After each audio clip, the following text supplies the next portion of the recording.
नमस्कार। चलिए आज बात करते हैं हमारी स्क्रीन के पीछे की उस दुनिया की जो हमें घंटों तक बांधे रखती है। हम अनंत स्क्रॉल से शुरू करके डिजिटल सफलता की असली कीमत तक का एक पूरा सफर तय करेंगे। तो आइए इस कहानी में जरा गहराई से उतरते हैं। ये ख्याल तो हम सबके मन में कभी न कभी आता ही है ना? जब हम सोशल मीडिया पर कुछ देख रहे होते हैं और सोचते हैं चलो बस एक और फिर कब घंटों बीत जाते हैं पता ही नहीं चलता।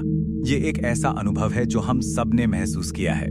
तो चलिए अपनी कहानी के पहले पड़ाव पर चलते हैं और समझते हैं कि आखिर वो कौन सी मनोवैज्ञानिक वजह है जो हमें स्क्रीन से इस तरह चिपकाए रखती है।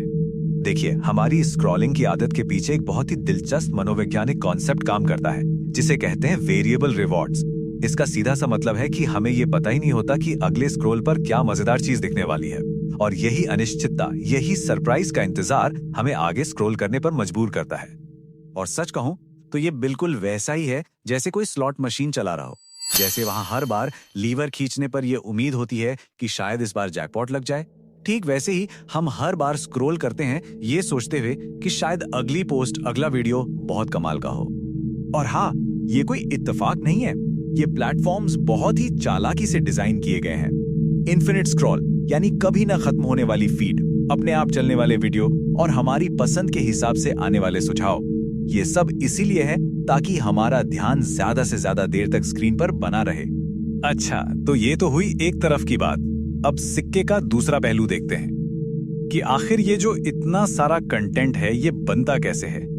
चलिए उन टूल्स पर नजर डालते हैं जो इस अंतहीन कंटेंट की मशीन को चलाते हैं। जरा सोचिए, आज हमारे फोन में ही कितनी जबरदस्त ताकत है। कंटेंट बनाना अब सबके लिए मुमकिन हो गया है। यहाँ आप देख सकते हैं कि प्रीमियर रश और कैपकट जैसे एप्स iOS और एंड्रॉयड दोनों पर कितनी आसानी से काम करते हैं। वहीं डाविंची रिजॉल्व जैसे ऐप हॉलीवुड लेवल की एडिटिंग की सुविधा दे रहे हैं, और वो भी मुफ्त में। और इनमें कैपकट तो कमाल ही है, खासकर उन लोगों के लिए जो अभी शुरुआत कर रहे हैं। ये पूरी तरह फ्री है, कोई वाटरमार्क नहीं, और इसके AI टूल्स जैसे ऑटो कैप्शन मिनटों में आपका काम कर देते हैं। एडिटिंग का पूरा प्रोसेस ही बदल गया है। लेकिन अगर किसी को प्रोफेशनल लेवल का काम करना हो तो उसके लिए भी इंतजाम है। आईपैड पर डाविंची रिजॉल्व तो समझिए हॉलीवुड को आपके हाथ में दे देता है, खासकर जब बात कलर ग्रेडिंग जैसे मुश्किल कामों की आती है। तो हमने ये तो देख लिया कि हमें स्क्रीन से कैसे बांधा जाता है और कंटेंट कैसे बनता है, पर इसकी एक मानवीय कीमत भी होती है। और इस कीमत को समझने के लिए हम मिलेंगे एक आधुनिक डिजिटल हस्ती ऋषि कुमार से। ऋषि की सोच, उनकी फिलॉसफी उनके इस एक वाक्य में साफ दिखती है। मतलब हमेशा और ज्यादा और आगे बढ़ने की एक अथक इच्छा। और वो इस सोच के साथ पहुंचे कहां? अपने करियर के टॉप पर। वो सालाना $125 मिलियन कमा रहे थे। वो एक फॉर्च्यून 100 कंपनी के सबसे युवा CEO बन गए थे। लेकिन इस चकाचौंध वाली कामयाबी के पीछे एक बहुत बड़ा नुकसान छिपा था। एक तरफ वो दुनिया जीत रहे थे तो दूसरी तरफ अपने सबसे करीबी रिश्तों को हार रहे थे। और फिर एक दिन सब कुछ बदल गया। उन्हें अपने स्वर्गीय पिता का एक खत मिला, और उस खत में लिखी एक लाइन ने ऋषि की दुनिया ही बदल दी। मैं फेलियर नहीं हूं, I am a successful failure. तो इस एक एहसास ने, से एक लाइन ने ऋषि को अपनी जिंदगी की दिशा और जीत के मायने दोनों को पूरी तरह से बदलने पर मजबूर कर दिया। उन्होंने सिर्फ सोचा नहीं बल्कि कदम उठाए।